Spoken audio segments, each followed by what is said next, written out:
It's a Politics Wednesday edition of River to River from IPR News. I'm Ben Kiefer. Joining us today, we have the company of Rachel Payne Caulfield, professor and chair of political science at Drake University in Des Moines. Nice to have you on board, as always, Rachel. Well, it's great to be here, Ben. Thanks. Peter Hansen with us as well, professor of political science at Grinnell College, also director of Grinnell College's national poll. Peter, welcome to you. Hi, Ben. Thanks. It's great to be here. And, 24 hours ago, Rachel and Peter, I thought I had this show pretty planned, but, politics being what they are these days, we're going to chuck some things. Politics. Politics. It's what happens. A couple of things that have happened in the last 24 hours we definitely want to get your expertise and analysis on. Later in the program, we'll get the takeaways for Iowa from yesterday's New York primary. Well, if there are takeaways for Iowa, we'll find out what Peter and Rachel think. Also, what Iowa's elected leaders are saying about the administration's approach to Iran.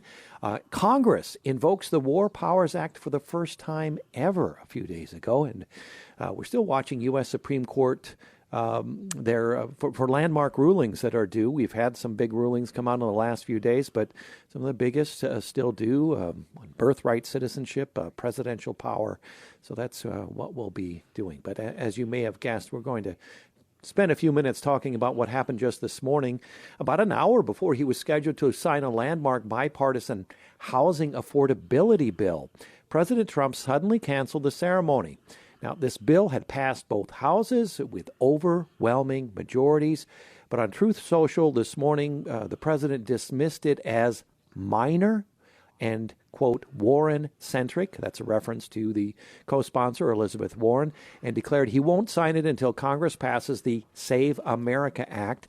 That is the act which requires proof of citizenship to vote, a measure he called a national emergency. By the way, non-citizen voting, already illegal in this country, also incredibly rare. The SAVE Act has repeatedly stalled in the Senate. So we want to talk about the president's sudden pivot that has blindsided his own party. We remember, Republicans had planned to campaign on this housing bill, which cuts construction red tape, blocks institutional investors from buying single-family homes. This is all an answer to voter anxieties about high costs, including key battlegrounds like here in Iowa. When told of the cancellation this morning, Senate Majority Leader John Thune, Republican of course, just laughed, offered no comment. According to the report that I saw, Trump on Capitol Hill today for a closed-door lunch with Republicans. Trump has now 10 days to sign or veto the bill. Before your comment, I really have to throw this little bit of audio in from Senator Lisa Murkowski of Alaska, because I think this really gets to what may be going on here. Earlier this week, she told NPR that Trump's swerving from the party was like a moose startling a pack of sled dogs. You got half the team going over here and half the team going over here. It is chaos. And then what that musher has to do is he's got to stop and spend all of his time untangling this mess. Okay. Untangle it for us, Rachel. You start off. Trump had a veto-proof bipartisan housing win literally hours from his signature. He walks away from it to demand a voter ID bill. His own party says it cannot pass. What does this tell us about his political instincts right now and about his relationship with congressional Republicans? Well, first of all, I love the idea of John Thune as the musher. I think that's pretty great. I could put him in a fur cap. Sure, I can see that. Exactly. I think that's great. This is one of those situations we're seeing more and more members of the Senate, in particular, Republican senators, pushing back against the president. This is part of the War Powers resolution that you just mentioned at the opening. This is the housing bill. This is the Iran, agreement, memorandum of understanding. You have a small group of Republican senators who are in the mood to push back a little bit. Now, some of these are people that we've known that have pushed back in the past, like Tom Tillis. But there's this new, what they're calling the YOLO caucus, right? The group of people who have been defeated by the president in their primaries and really have nothing to lose at this juncture. So John Cornyn in particular and Bill Cassidy. These are like, they owe no allegiance to Donald Trump anymore. The housing bill, and I mean, you described it perfectly, but there are so many words in that description that we so rarely hear now. Bipartisan, landmark, right? Like, yes. This was a big win. It was intended as a big win. It is a policy win. It kind of demonstrates all those things that people don't think works anymore. I mean, it was in the Senate. It was co-sponsored by Elizabeth Warren and Tim Scott. And so it addresses directly a policy issue that Americans are concerned about in a midterm election year. It positions Republicans as they go out on the campaign trail to talk about affordability and tackling tough issues.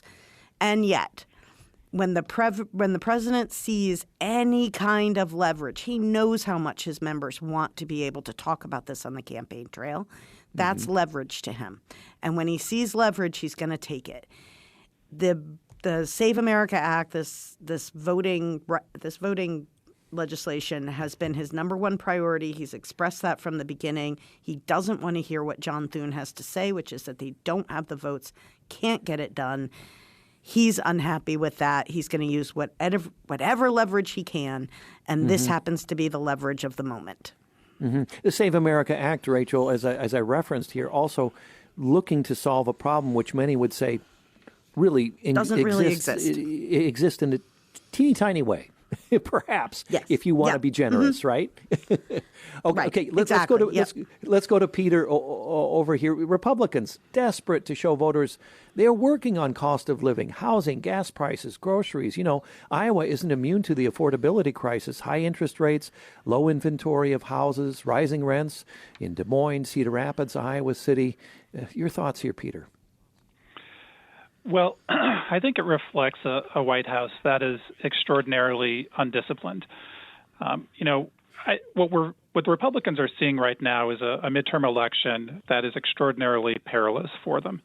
The president's approval rating, the average I saw in the New York Times this morning is, I think it was 38%. That's incredibly low for an incumbent president. That is going to be a drag on every Republican who is running for re-election in Congress. And it's one of the reasons why Democrats are expected to take the House this fall and could even potentially win the Senate. Now, when faced with those kind of circumstances, what you would expect to see is a concerted effort, a coordinated effort by the White House and members of Congress to work together and focus on issues that Americans are cared about, which right now is clearly affordability. I mean, we've got gas still nearly at $4 a gallon. Inflation's at around 4%. Interest rates are high. There's a housing shortage in the country. And this housing bill is exactly the kind of thing that members want to be able to go out and talk about and say they got done. And now we've got the president in a breach with members of Congress refusing to sign it. And so it strikes me as just another wrench thrown by the White House into the efforts of Republicans to hold on to their seats this fall. Yeah, and I'm seeing that the Majority Leader Thune has addressed reporters saying, quote, "That was Trump's call to make. What I would say is that the bill is a bill that has been worked on for a long time. It's a great piece of legislation that increases the supply of housing and availability of credit for people to afford homes. So it's an affordability issue, and eventually I hope he, meaning the president, finds a way to sign it." That's the AP quoting John Thune here. And as we speak, I think the president's either at lunch or heading to lunch with Senate Republicans. And this is interesting, too, a meeting arranged by Senator Rick Scott, not John Thune. Rachel, that's a breach of protocol from what I'm reading. Yeah. This is incredibly rare. So Rick Scott invited the president to address these Republicans. He did it without the knowledge of John Thune. John Thune seemed surprised by the invitation. Many people on the Hill have said John Thune is like the Labrador Retriever, right? Everybody loves John Thune.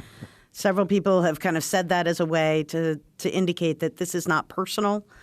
This is, it's not any sort of personal animus against John Thune on the part of the president. But certainly there is a fissure happening here between Republican leadership in the U.S. Senate and the President of the United States. And, there's kind of no other way to see this. There are lots of incidents now where it's pretty clear that John Thune's job is to tell Donald Trump what he doesn't want to hear. Donald Trump sees his job as pushing the Senate further and further and further. He doesn't seem to fully appreciate the independence of the Senate. So it's going to continue. And the War Powers Resolution that was just passed, I think, really is a remarkable turn of events as well. Mm-hmm. We'll talk about that later. We have a minute or two before we go to break. Peter, to you on this. I guess you could call it an elephant in the room or the sled dog in the room. I don't know which it is. John Thune is there, we know. But analysis I'm seeing is some would say it seems like Trump thinks Republicans can't win midterms without the SAVE Act. Is that a fair analysis in your opinion? Well, I don't agree with that analysis. I think that the thing that would most help Republicans right now is actually getting on a single message addressing the economic problems in the country. Midterm cycles during non-presidential years are always hard on the incumbent party. And, the way to make it better, I think, is just through responsible policies and hard campaigning. The one point I'd make here, and I think it underscores a lot of what we're seeing right now, goes back to an observation made by a political scientist in the mid-20th century, a guy named Richard Neustadt, who analyzed the powers of the presidency and said, the fundamental power of the president is the power to persuade, right? It's very hard to just give orders. And I think what Donald Trump is discovering right now is that having failed to try to persuade people, he's not getting what he wants.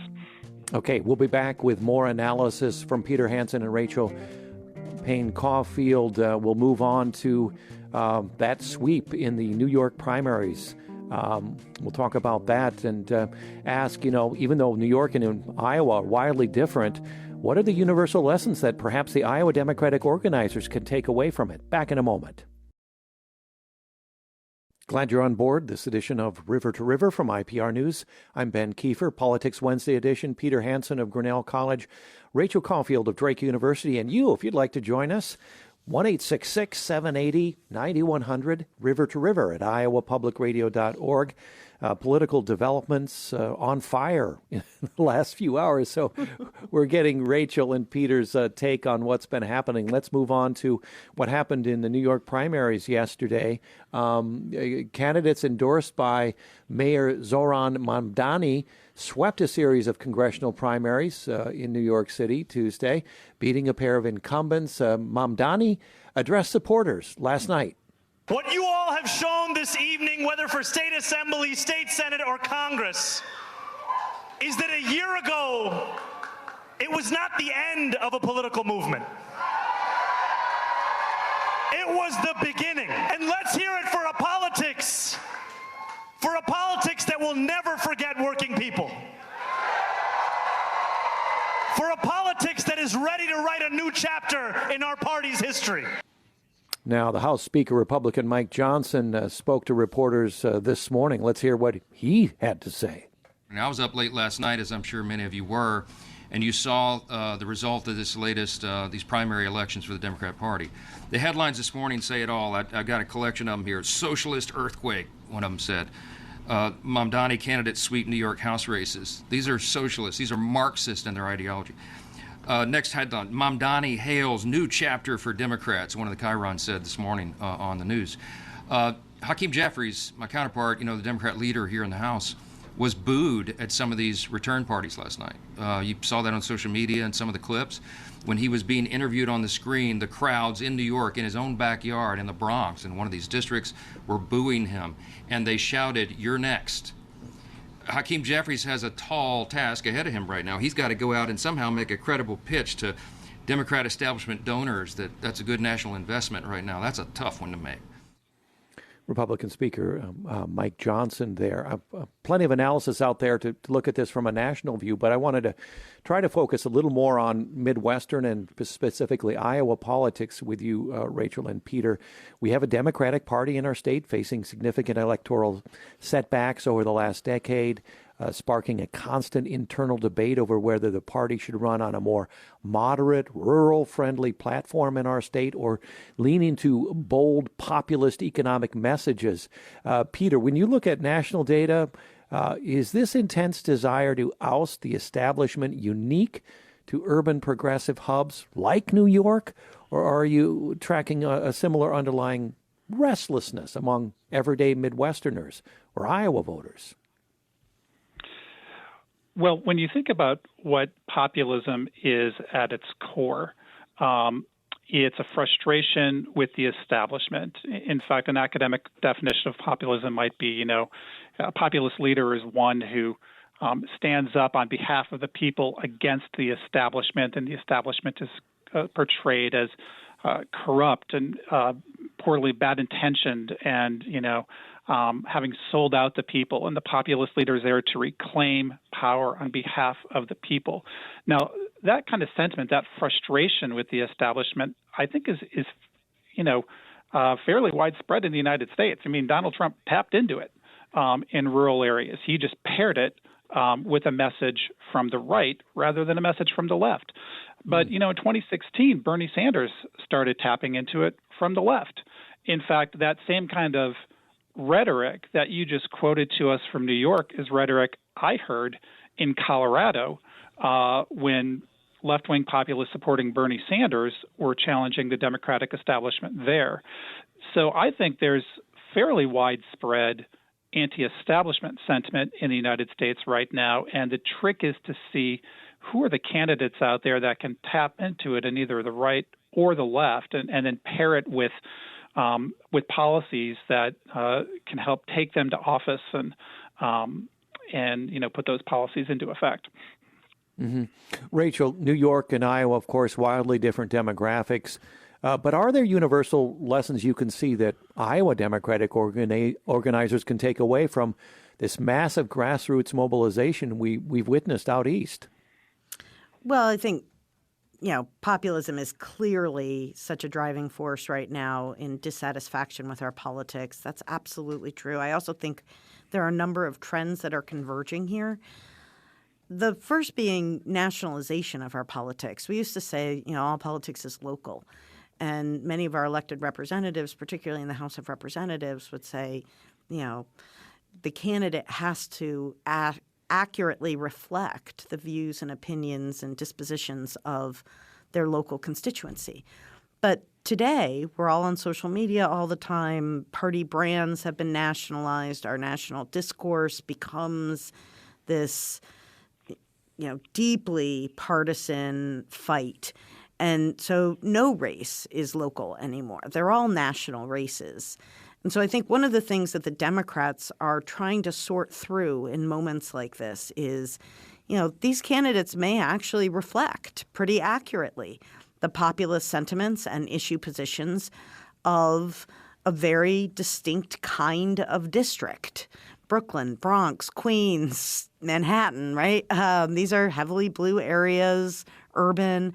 And then the question is, how do you then, given the nationalization of politics, how do you then marry that to the unique concerns of other constituencies who maybe don't want to go as far on some social issues? And this is what Mike Johnson is trying to tap into, right? It's this idea that whatever's going on in the cities, you heartland folk, I know you're not that. I know you're not socialists. I know you're not Marxists. You're not those extremists in New York. And so the Democrats, while so many Democrats are looking for generational change, populism has to be married to a set of issue positions that make sense to a broader constituency beyond New York City. And I think that's the great challenge. Democratic officials, not just in Iowa, but around the country, are trying to figure out how to make their candidates, on one hand, hook into that same populism, those same affordability arguments, while at the same time distancing themselves from some of the other, more progressive and seemingly, extreme policy positions. Yeah. Peter, I wonder if this type of populism, you mentioned Bernie Sanders in your comments before, but we have our youngest set of voters never experiencing the Cold War. So I wonder, when Mike Johnson says communism, does that ring in the same way that it does to older generations? I'm not sure that it does. I think younger voters really have a separate set of concerns. To be clear, I am not calling Mondomny or what happened out east, communism. But that's the narrative that the Republicans are trying to spin here, right? Go ahead, Peter. Well, I agree with what Rachel just said. That populist rhetoric that would succeed in Iowa has to be married with a set of policies that make sense to Iowans. So you're not going to get the kind of economic policies that Mamdani has supported in New York that are working here. I think the version of populism we're seeing here is coming from someone like Josh Turek, right, who's running for Senate against Ashley Hinson. He calls himself a prairie populist. He talks about Wall Street firms buying up single-family homes in Iowa, driving up prices. He wants to stop that. He's talked about companies polluting our water, that sort of thing. Those are the kinds of ways, the kind of populist rhetoric that could succeed in this state. But remember, left-wing populism would be economic policies on the left paired with the anti-establishment sentiment of populism. And that's where I'm not necessarily convinced by Turek. I mean, I know he calls himself a prairie populist, but he's also a candidate who was supported in the primary by Chuck Schumer, the Senate Democratic leader. He's sort of the chosen candidate of the Democrats. He's not anti-establishment in the way we've seen Mamdani as being. And so, I'm not sure we have a true left-wing populist candidate in Iowa right now. Mm-hmm. And I'm just going to add... Yeah, Rachel, go ahead. Sorry. You asked about communism. I think one of the interesting things for Democrats to navigate here as well is that, for nearly as long as I have been observing politics, the Republicans have been the party of small government, let's get government out of your lives as much as possible, and Democrats have been the party of government can work to solve your problems. And the populist strains of American politics right now don't want to hear government can solve your problems. They're anti-establishment. They don't want government. They want something. One of the things I've been really interested in and I've started asking students about is when you say generational change, what do you mean? Right? Surely you mean younger faces. We all know that. But there's something else. If the younger faces were to sweep into Congress tomorrow and do exactly what Congress is doing right now, I don't think they would consider that a success. So what do they mean? What is generational change? What is it that they're looking for? And I don't think they know. But the Democrats kind of tried and true, no, government is going to solve your problems. That's not working. Do you know the answer to the question you posed to your students, Rachel? No, I don't. I'm genuinely curious. I'd love to hear them articulate it and kind of get their minds going and thinking about it. It's a Politics Wednesday edition of River to River from IPR News. Ben Kiefer with Rachel Payne Caulfield of Drake University, Peter Hansen of Grinnell College. And you, if you'd like to join us, 1-866-780-9100. River to River at iowapublicradio.org. A lot of wood there in the pile yet to chop. I don't think we'll get to all of it. Let's go to the war powers. The Senate making history. We have to talk about that. Just making history, passing the first ever bipartisan congressional resolution under the War Powers Act, directing the president to pull back from hostilities. Largely symbolic because the president unlikely to sign it. Let's listen to the words of Senator Chris Van Hollen, a Democrat of Maryland, who spoke ahead of the vote. I also hope, colleagues, we will learn something from this needless tragedy. The calls for military adventurism, the promises of quick victory, the fantasies of regime change under the circumstances that were deployed, and the endless effort to undermine diplomacy led us directly to this disaster. and we should not repeat those mistakes.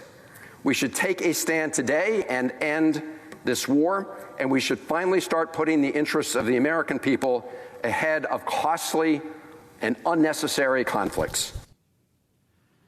Peter, to you first on this, making history. What does the passing of the first ever bipartisan congressional resolution under the War Powers Act tell us? Well, first and foremost, it's a signal of congressional impatience with the war in Iran, and I think also with the fact that that the fact that the hostilities seem to be largely winding down seems to have given Republicans perhaps the feeling that they have a bit more freedom to actually vote to bring a close to the conflict. But I really want to stress the substantive significance here, in the sense that the President of the United States, going back to when the War Powers Act was passed, presidents have often said that the War Powers Act is unconstitutional, that it's an infringement upon their authority as commander-in-chief. It's not clear that Trump would abide by a War Powers resolution restricting his authority in any case. But ironically, I think the president wants nothing more than this conflict to end. I think he believed it would be short. I thought he thought the Americans' armed forces would win this easily. That didn't happen. So I think the president's in a pickle. He wants the conflict to end. I don't think he wants it to end by Congress telling him to stop. I don't think he would abide by that. But these two things may be pushing the United States in the same direction, in the direction of hostilities ceasing. Mm-hmm. And to put more specifics on the pickle you mentioned there, isn't it? And Rachel, to you on this, the Obama nuclear deal reached in 2015. It was enacted and in place for several years. This has to be as good, maybe even as good is not good enough, but better than that Iran nuclear deal of 2015, which the president and countless Republicans have disparaged, doesn't it? So this is the nature of the pickle. This is the nature of the pickle. At this juncture, it seems virtually impossible that President Trump is going to get a better deal than the deal that Obama had with Iran. And largely that's because Iran has figured out the economic power that they can wield by closing the Strait of Hormuz. And so they have created a whole new pickle for President Trump.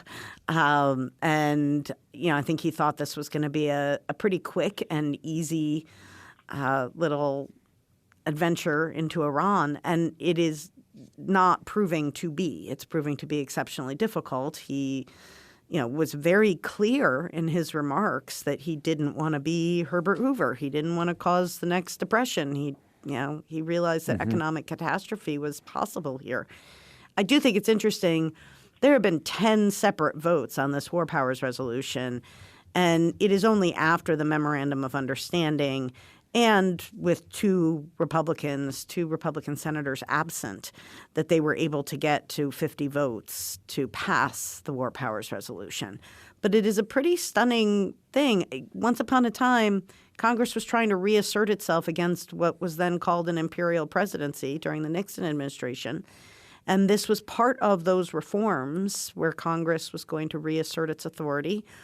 And it has proven to be an incredibly ineffective measure, in the, 50-plus years since then.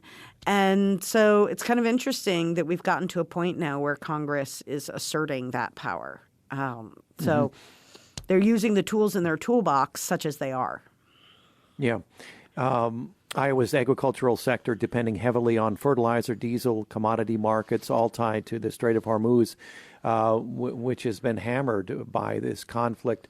Peter, we have about a minute here, and we're seeing, you quoted poll numbers before, but specifically this war, unpopular, except with the most ardent supporters of the president, or even those? Well, it's been quite unpopular compared to virtually every other conflict we've been involved in. Certainly, when you look at what those numbers look like at the start of the conflict. And I think that's a reflection of the fact that the president really made no effort at all to explain to the American people what his goals were when the conflict started, or to rally support, or to do any of the things we traditionally see presidents do. I think the war took a lot of Americans by surprise. And then over time, we've seen shifting explanations for what we were going to accomplish and the failure of those objectives over time. So that skepticism, I think, has been warranted. We're going to take a break and be back with Peter Hansen of Grinnell College, Rachel Caulfield of Drake University. Join us, 1-866-780-9100. A number of Supreme Court decisions pending. Any minute we could have the final ones of the term, most contentious ones. We'll talk about those when we return. It's River to River from IPR News. I'm Ben Kiefer. Today, political analysis from Peter Hansen of Grinnell College, Rachel Caulfield of Drake University. Join us, 1-866-780-9100, River to River at iowapublicradio.org. Let's talk about the Supreme Court every time of year.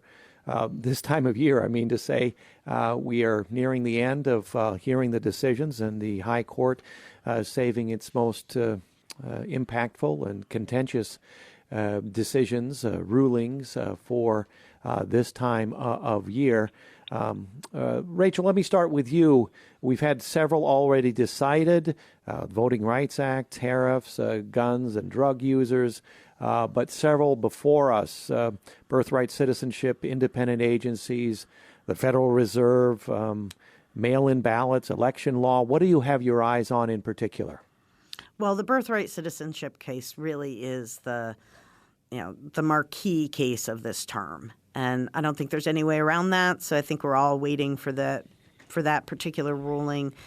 It seems like there's a very obvious answer under the U.S. Constitution. So if for whatever reason the court determines that there's some other answer, I think we're all waiting to see what the reasoning on that would be.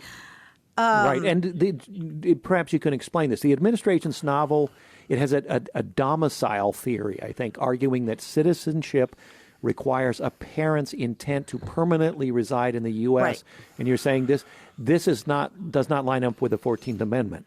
No, the language of the 14th Amendment seems very, very clear that if you're born on U.S. soil, you're a U.S. citizen. And it doesn't, there's no conditions, no contingencies to that. And so this is a new legal theory. It would significantly upend policy at every level. It would just be such a profound shift in how citizenship is perceived that it represents a really significant decision by the court that we're waiting for. I've also been really interested in this decision that was handed down, Lander versus Louisiana Department of Corrections.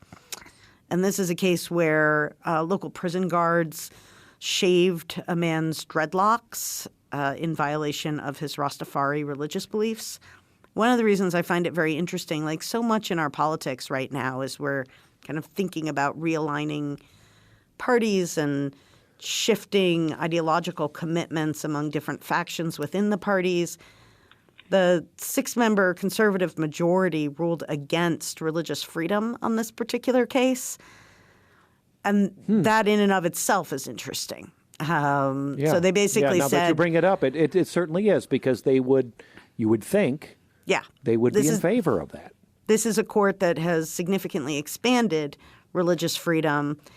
And in this particular case, the technicalities of the case are such that they decided that violation of this man's religious rights, which they recognized, and the conditions they found particularly horrendous, and they noted that, namely that he was handcuffed to a chair and forcibly shaved. But the decision actually says, right, that he's unable to sue individuals in their individual capacity for monetary damages.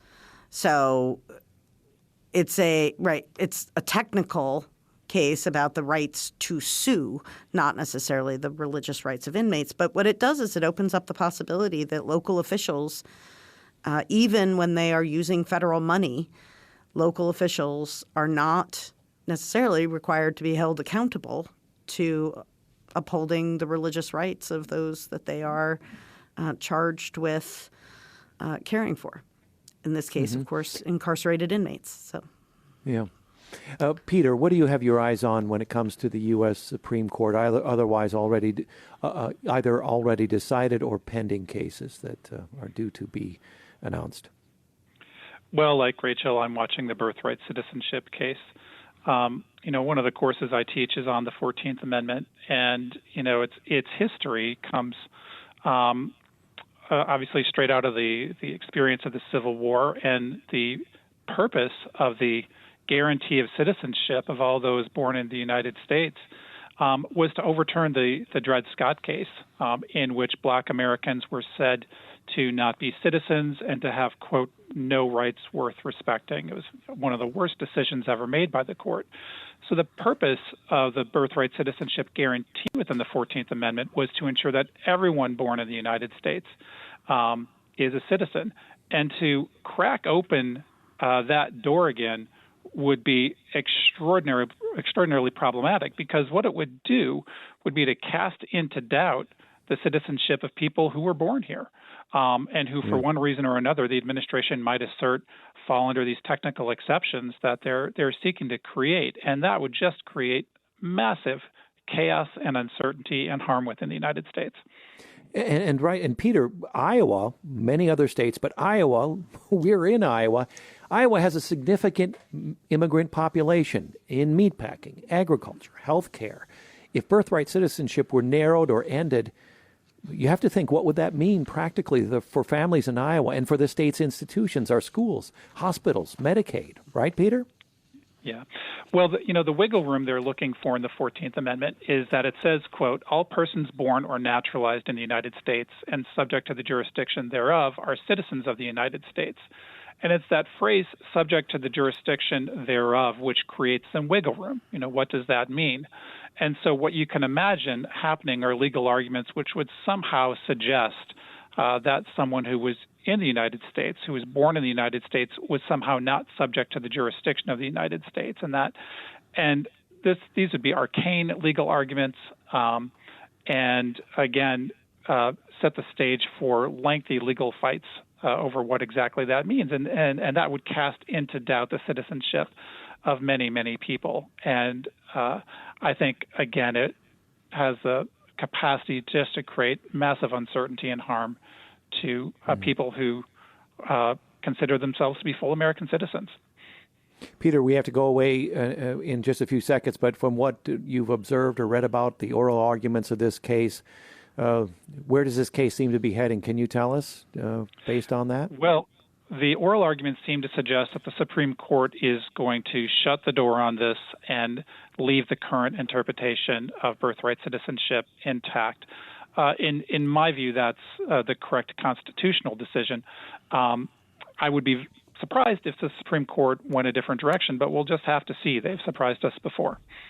2 days ago, a federal judge blocked the administration subpoenas aimed directly at Minnesota's top Democrats, including Governor Tim Walz and Attorney General Keith Ellison. Now, the DOJ has been investigating whether these local leaders obstructed a massive federal immigration sweep back in January, part of a growing pattern of courts throwing cold water on recent DOJ actions following the dismissed cases against the former FBI director, James Comey, New York Attorney General Letitia James. Governor Walz calling it a victory for the rule of law. Rachel, what's on your mind? Well, there are so many circumstances now where the legal system is being used as a tool of retaliation or coercion or, expressing President Trump's unhappiness with what's going on. And, of course, on the right, they're calling this lawfare, but they are not arguing that President Trump is using lawfare. They're arguing that President Trump is the victim of lawfare. But basically what the judge in this particular case said is this is lawfare. They said there's really no reason why this evidence, these subpoenas, are necessary. I think one of the quotes is that the gap between the information that would be collected through subpoena, and any possible criminal violation ranges from extremely weak to non-existent, and that this is purely a tool to harass, coerce, and retaliate. It was a really strong statement by the court. And this is a judge who was appointed by George W. Bush. He clerked for Justice Scalia. And fellow judges have described this judge as kind of a rock-solid legal, somebody who's really dedicated to legal interpretation, straight down the line. And so it's a significant rebuke of the Trump administration in this particular instance. Yeah. And we have to remember Governor Walz, Democratic vice presidential nominee just 2 years ago. Ellison, a potential, future national Democratic figure.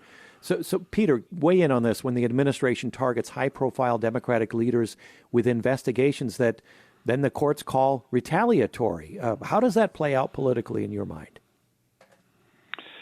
Well, I'm interested not just in how it plays out politically, but how it plays out legally and constitutionally. I think the primary effect has been to deal a devastating blow to the credibility of the Department of Justice, which is terrible for the country and is going to linger with us for many years after this administration is gone. You have to remember that when the ICE enforcement actions in Minneapolis were taking place, they were bringing forward an enormous number of cases, many of which were dubious, and there was a resignation en masse of prosecutors within the U.S. Attorney's Office in Minneapolis at that time. The credibility of that office, I think, just took a terrible blow at that time.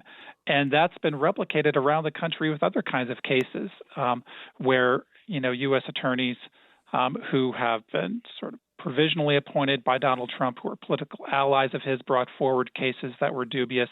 Those U.S. attorneys were later forced to step down. And my concern here is that the lingering effect of this would be that the authority the Department of Justice has typically been able to bring to the courtroom has been diminished.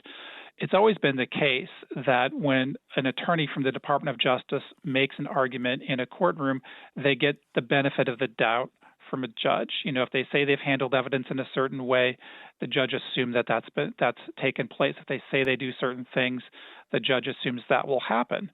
And what we're seeing now is judges no longer believing attorneys from the Department of Justice, having to follow up with them, being sure they're going to do the things they say they're going to do. It's a terrible place for the government of the United States to be in, and it's frankly going to take us years to dig ourselves out of this. In closing, let's have you comment on a major roadblock for the Trump administration. Also, another one from the courts, the administration's Make America Healthy Again initiative. Just a couple of days ago, a U.S. District Judge, Amy Berman Jackson, stepped in, blocked federal waivers that allowed Iowa and 4 other states to ban SNAP recipients from using food stamps to buy soda, candy, energy drinks. Iowa's ban, our ban, actually had already taken effect in January. This administration, of course, the health championed by the RFK Jr., the health secretary, arguing that taxpayers shouldn't be subsidizing junk food that fuels chronic illness. Jackson, the judge, though, ruling that the USDA Secretary Brooke Rollins simply went beyond her legal authority. Rachel, what do you make of this ruling?